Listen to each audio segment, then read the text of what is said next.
A Season for Murder by Granger. Narrated by Judith Boyd. Chapter 1. The tall young woman jumped back and put her thumb to her mouth to staunch the bright spurt of scarlet blood. When she took her thumb away, the puncture mark was clearly visible in the reddened flesh and had begun to throb. She glared resentfully at the cause of the damage. Affixed with sticky tape to the front door of the cottage was a large, garish plastic holly wreath. The leaves were lime green and daubed with white paint and silver glitter. The wreath had luminous puce plastic berries protruding on bits of wire, one of which had been driven into her thumb, and it was topped with a bird of unrecorded species, inadequately disguised as a robin, with all the charm of a carrion crow. A banner across the centre of the wreath read, "Merry Xmas." She made a second and more cautious attempt to remove the seasonal decoration.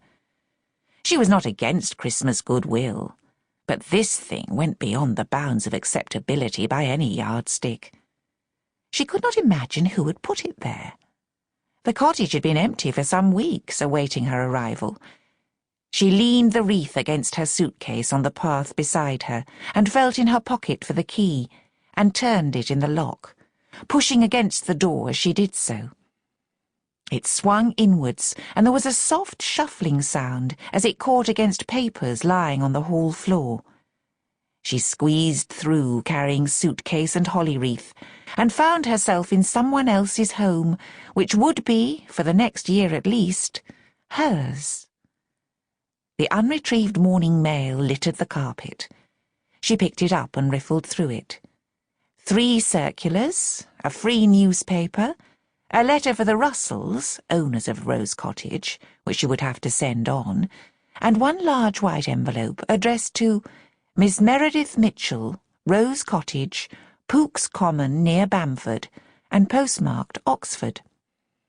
"That's me," she said aloud, her voice echoing in the empty hall, and turned the envelope this way and that, wondering who knew she was expected here.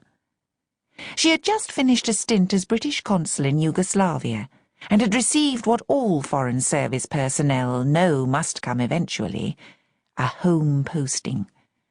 It was not surprising.